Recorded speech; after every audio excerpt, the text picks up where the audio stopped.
Assalomu alaykum, ilmga chanqoq, bilag'on, ingliz tilini sevuvchi, testlarni aql bilan, zukkolik bilan bajaruvchi qadrli bilag'on o'quvchilar, sizlar bilan g'oyibona ko'rishib turganimdan judayam xursandman.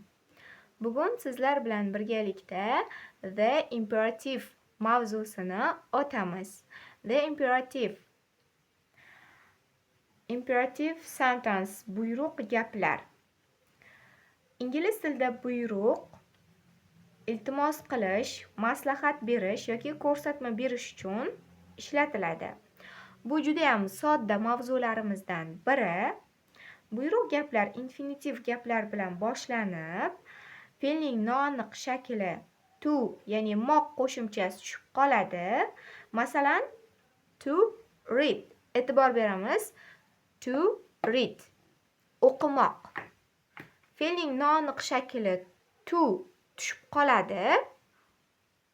Read so'zini o'zi buyruq gaplar hisoblanadi. Ya'ni buyruq gap hisoblanadi. To read o'qimoq, read o'qi. Inkor buyruq gaplar qanday yasaladi? Inkor buyruq gaplar negativ imperativ don't so'zi bilan birgalikda yasaladi. Ya'ni birinchi don't yoziladi va fe'lning birinchi shakli qo'yiladi. Masalan, don't open the door. Eshikni ochma. Don't run. Yugurma. Fe'lning birinchi shakli ishlatilinadi. Ega yozilmaydi, lekin aslida you tushuniladi. You'ga qaratib aytilayotganligi tushuniladi, lekin ega buyruq gaplarda yozilmaydi.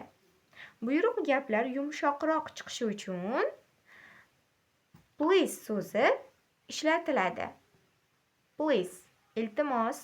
Give me salt please. Give me salt please. Tuzni berib yuboring menga iltimos.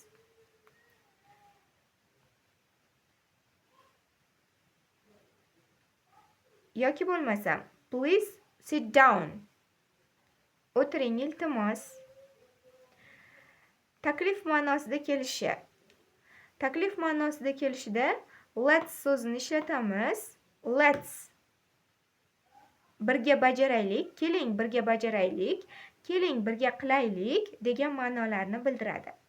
Let's go. Keling ketaylik. Let's make salad. Keling birga salat tayyorlaylik. Let's go to park. Keling birga parkka boraylik.